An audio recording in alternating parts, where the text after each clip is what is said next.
Alright, this is Kay Shematica, and here I am getting stopped again by another unmarked car. Let's take a look here. Alright, there it is behind me. Lots of flashing lights, so I feel pretty confident that it is a real police car. But nobody's coming up to the window, so let's get out and have a look and see what's going on.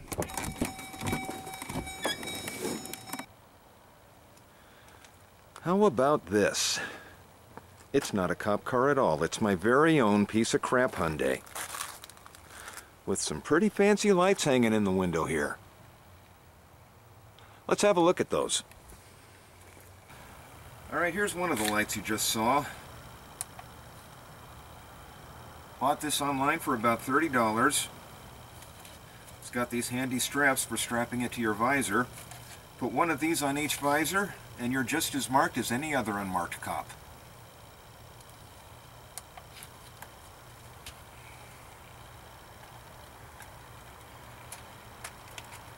Here's what I had on the other side. These are a little cheaper. These cost $20 online. Not as bright as the other ones, but they light up the window pretty good at night, and they would still be enough to make somebody stop. So overall, between the two of these, you're looking at about a $50 investment to be able to make anybody stop on the road anytime you want them to. Now ask yourself, how do you feel about having to stop for this car? A car that has flashing lights but no markings of any kind to allow you to tell if it's a real police car or not. Do you think you should have to? Well, the Washington State Patrol thinks you should have to, and so does nearly every single city and county police department in the state. They stop people all the time in cars just like this. In doing so, they have already conditioned the public, that's you, to stop for this car. A car that might have a cop in it and might have an armed criminal in it that means you harm. And you know what?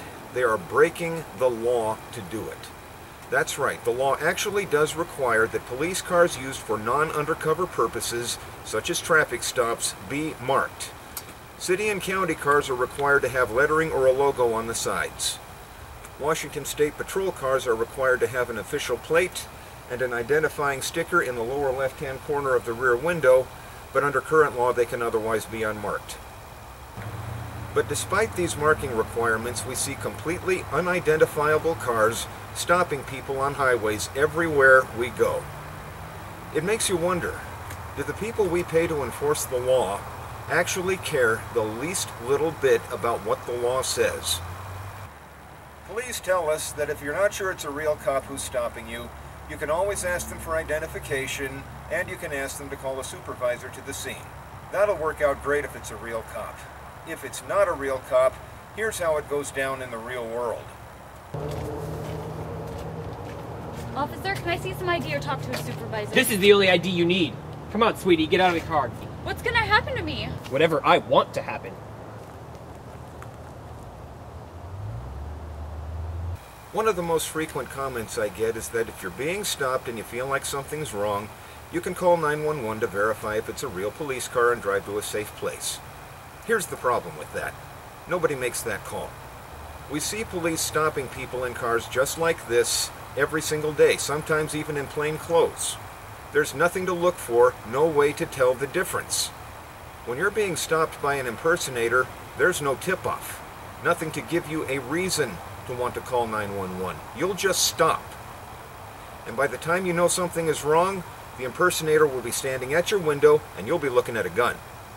It'll be too late to call 911 or ask for ID or ask for a supervisor. And whatever happens next will be whatever the impersonator wants to happen. So if you're worried about this problem, call your state lawmakers and tell them that you want police to mark their vehicles at least to the level that is required under law. If you're not worried about this problem, well, you are free to continue stopping for any vehicle whatsoever that displays flashing lights. Chances are it'll be a cop and you'll be just fine. But if it's not a cop and you're not okay, well, don't blame me for giving them the idea. because I've got news for you. They already know.